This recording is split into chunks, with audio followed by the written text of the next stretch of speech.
দুর্নীতি, স্বজনপ্রীতি, টাকা পাচার সবই ছিল আওয়ামী লীগ সরকারের রন্ধ্রে রন্ধ্রে। হাসিনার পালিয়ে যাওয়ার পর একে একে বেরিয়ে আসছে জনগণের টাকা মেরে আওয়ামী নেতাকর্মীদের সম্পদের পাহাড় গড়ার আশ্চর্য সব তথ্য। তবে সোমবার অর্থনৈতিক পরিস্থিতি বিষয়ক শ্বেতপত্র প্রণয়ন কমিটি দিয়েছে ভয়ঙ্কর আরও খবর। তারা বলছে দুর্নীতিতে শীর্ষে আমলারা আর রাজনীতিবিদরা দ্বিতীয়।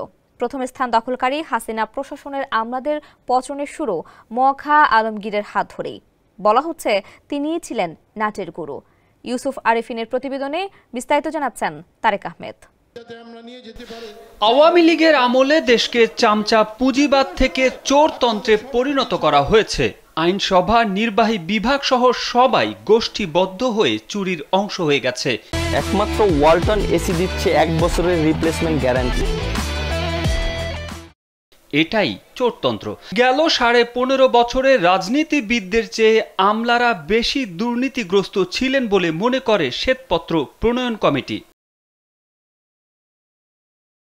সরকারি চাকরি বিধি লঙ্ঘন করে 1996 সালে বিতর্কিত জনতার মঞ্চে যোগ দেওয়ার মধ্য দিয়ে দেশের প্রশাসনকে পতনের দিকে নিয়ে যান একাধিক সচিব সহ শতাধিক কর্মকর্তা। তাদের নেতৃত্বে ছিলেন তৎকালীন পরিকল্পনা কমিশনের সদস্য মহিউদ্দিন খান আলমগীর।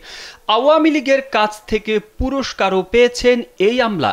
2009 সালে আওয়ামী লীগ ক্ষমতাসীন হলে 2012 সালে স্বরাষ্ট্রমন্ত্রী হন তিনি। একজন সরকারি আমলা হয়েও রাজনীতিতে যুক্ত হয়ে অন্ধভাবে আওয়ামী লীগের পক্ষে কাজ করে সংসদ সদস্য, মন্ত্রী এবং দলের উপদেষ্টা মণ্ডলীর সদস্য হওয়ার মধ্য দিয়ে অন্য কর্মকর্তাদেরও ক্ষমতালোভী ও দুর্নীতিবাজ করে তোলেন মখা আলমগীরদের মতো আমলারা।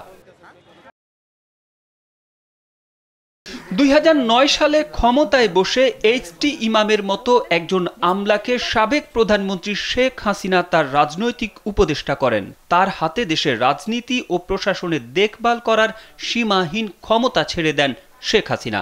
বিএনপি, জামায়াত সহ অন্য বিরোধী দলগুলোকে দমন পীড়নের ফর্মুলাও দিতেন তিনি। তার নির্দেশেই প্রতিটি দপ্তরের কর্মকর্তা উঠবস করতেন।